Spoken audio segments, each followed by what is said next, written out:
Hello, praise the Lord. இந்த நாளுக்கான வேத வசனம் ஆதியாகமம் 24:63 வசனம். ஈசாக்கு சாயங்கால வேளையிலே தியானம் பண்ண வெளியிலே போயிருந்து தன் கண்களை ஏறெடுத்து பார்த்தபோது ஒட்டகங்கள் வர கண்டான். ஈசாக்கு சாயங்கால வேளையிலே தியானம் பண்ண வெளியிலே போயிருந்தான். தேவனுடைய பரிசுத்தமான நாமம் மகிமைப்படுவதாக. இந்த ஈசாக்கினுடைய வாழ்வினுடைய ரகசியம் இந்த வார்த்தைகளிலே அடங்கியிருக்கிறது. இன்றைக்கு உங்களுடைய வாழ்விலே நீங்கள் 100% அந்த ஜெயத்தின் ரகசியத்தை அறிந்து கொள்ள வேண்டும் என்று சொன்னால் இந்த வார்த்தை உங்களுக்குரியதே. ஆமென். ஈசாக்கு தியானம் செய்கிற பழக்கம் கொண்டவனாய் இருந்திருக்கிறதை இந்த வசனம் சொல்லுகிறது. சரி, தியானம் என்று சொன்னால் நமக்கு தெரிந்தவாறு எங்கோ ஒரு சப்தம் இல்லாத ஒரு இடத்துல, வெளிப்புறமான ஒதுக்குப்புறமான இடத்துல அமைதியாய் அமர்ந்திருக்கிறது நம்முடைய பொருளிலே தியானமாய் நாம் கருதுகிறோம். ஆனால் இந்த இடத்துல தியானம் என்று தமிழிலும் மெடிடேட் என்று ஆங்கிலத்திலும் நாம் வாசிக்கக்கூடும். ஆனால் எபிரேய பதத்திலே சொல்லப்பட்டிருக்கிற அந்த வார்த்தையினுடைய அர்த்தம் என்னவென்று சொன்னால் டாக்கிங் டு ஒன் செல்ஃப் என்று நாம் அங்கே வாசிக்கிறோம். ஒருவர் அவருடைய சத்தத்தை கேட்பது பொருளாகிறது. அப்படி என்று சொன்னால் ஈசாக்கு ஒதுக்குப்புறமான ஒரு இடத்துல வயல்வெளிகளில் கடந்து போய் இவன் தேவன், யெகோவா தேவன் எவ்வளவு வல்லமை உள்ளவர், மகத்துவம் நிறைந்தவர், மகிமையானவர், பெரும் காரியங்களை செய்தவர் என்று சொல்லி அந்த தேவனுடைய மகிமைகளையும் மகத்துவங்களையும் தன்னுடைய வாழ்வோடு அவன் இணைத்து கொண்டு அதையே அவன் பேசி கொண்டிருந்தான். அவன் பேசினதை அவனுடைய காதுகளுக்கு கேட்டது என்பது பொருளாகிறது. ஆமென். Praise the Lord.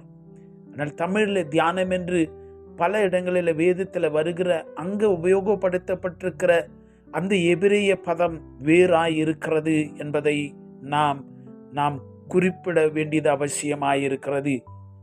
எனக்கன்பான தேவனுடைய பிள்ளைகளே, இன்றைக்கு இந்த தியானம் என்று சொல்லுகிற அந்த வார்த்தை இந்த இடத்துல ஸ்வச் எபிரேய பதத்தில் வருகிற அந்த வார்த்தையினுடைய அர்த்தத்தை நாம் புரிந்து கொள்ள வேண்டும். அப்படி என்று சொன்னால் வெளியிலே கடந்து போய் அவன் தேவன் என் வாழ்க்கையில இப்படியெல்லாம் செய்ய வேண்டும், என்னுடைய வாழ்வின் முறை ஆசீர்வாதம் இப்படி இருக்க வேண்டும் என்று சொல்லி அவன் பேசி இருக்கிறதாய் நாம் கருதக்கூடும். ஆதியாகமம் 26 அதிகாரத்திலே 12-13 வசனங்களிலே ஈசாக்கு பஞ்சம் வந்த காலம் அது. ஈசாக்கு அந்த தேசத்தில் விதை விதைத்தான். கர்த்தர் அவனை ஆசீர்வதித்ததினால் அந்த வருஷத்தில் 100 மடங்கு பலனடைந்தான். அவன் ஐஸ்வர்யவனாகி வர வர விருத்தி அடைந்தான், மகா பெரியவனானான். அல்லேலூயா. இது பொருளாதார ரீதியில மட்டுமல்ல, to become a spiritual giant. இது ரொம்ப அவசியம். நீங்க கடந்து போய் நான் தேவனுடைய நீதியாய் இருக்கிறேன், I am the righteousness of God என்று நீங்கள் சொல்லுகிற பொழுது நீங்க திரும்ப சொல்ல சொல்ல உங்களுடைய காதுகள் அதை கேட்க, that goes deep down in your spirit, உங்களுடைய ஆவியிலே அது கடந்து போகிறது. that becomes real, that becomes your originality. நீங்க அப்படியே மாற்றப்படுகிறீர்கள். அல்லேலூயா. ஆதாம் ஏதேன் தோட்டத்தில் முதன்மை விழுந்து போவதற்கு முன்பாக எப்படி இருந்தான் அதே ஒரிஜினாலிட்டிக்கு நீங்க திரும்புகிறீர்கள். எங்கவும் ஈசாக்கு செய்தது அதே தான். அவன் கடந்து போய் அந்த வார்த்தைகளை அவன் சொல்லின பொழுது என்ன தெரியுமா நடந்தது? தேவனாகிய கர்த்தர் வெளிச்சம் உண்டாக கடவுது என்று சொன்ன பொழுது என்ன நடந்ததோ அதே வல்லமை இன்றைக்கு நீங்களும் தேவ வார்த்தைகளை கொண்டு நீங்கள் உங்களுடைய காது பட கேட்கிற பொழுது சொல்லுகிற பொழுது same mighty power is released. Hallelujah. The word of God gets activated. Hallelujah. நீங்கள் அந்த வார்த்தைகளை சொல்லுகிற பொழுது அதே தேவ வல்லமை, அந்த தேவனுடைய வார்த்தை செயல்பாட்டுக்கு வருகிறது. யாக்கோப்பு 1:21 நாம் வாசிக்கிறோம், உங்களுடைய உள்ளத்திலே ஆமென் உடைய ஆத்துமாக்களை ரட்சிக்க வல்லமை உள்ளதாயிருக்கிற வசனத்தை சாந்தமாய் ஏற்றுக்கொள்ளுங்கள். அல்லேலூயா. நமக்கு நிறைய வசனம் தெரியும், மனப்பாட வசனம் தெரியும், சண்டே ஸ்கூல்ல படிச்சதெல்லாம் தெரியும். ஆனா எங்க தெரியுமா இருக்குது? இருக்க வேண்டிய இடத்துக்கு இன்னும் கடந்து போகவில்லை. நம்முடைய தலையில் it is in our memory, in our brain. That words, that living word should move down, go into your real man, that the spirit man உள்ள கடந்து போகட்டும்.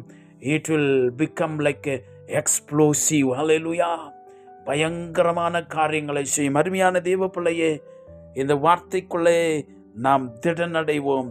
ஈசாக்கு இவ்விதமாய்த்தான் 100 மடங்கு ஆசீர்வதிக்கப்பட்டான். அந்த வார்த்தை உனக்குள்ளே செயல்பாட்டில் வரட்டும். You want to be blessed? Tell that I am blessed spiritually with all the blessings. Let your ears hear. காதுகள் அந்த வார்த்தைகளை கேட்கட்டும். நீங்க திரும்ப சொல்ல சொல்ல உடைய வாழ்க்கையே ஆசீர்வாதமாயது மாறிவிடுகிறது. அல்லேலூயா. நாம் ஜெபிக்கலாம். பரலோகத்தின் பிதாவே, தயவுள்ளவரே, உமக்கு நன்றி செலுத்துகிறோம். இந்த ஜீவனுள்ள வார்த்தைகளுக்காய் நன்றி ராஜா. ஈசாக்கினுடைய வாழ்க்கையில நீர் பாராட்டின தயவுக்கும் இரக்கங்களுக்கும் நாங்கள் நன்றி சொல்லுகிறோம்.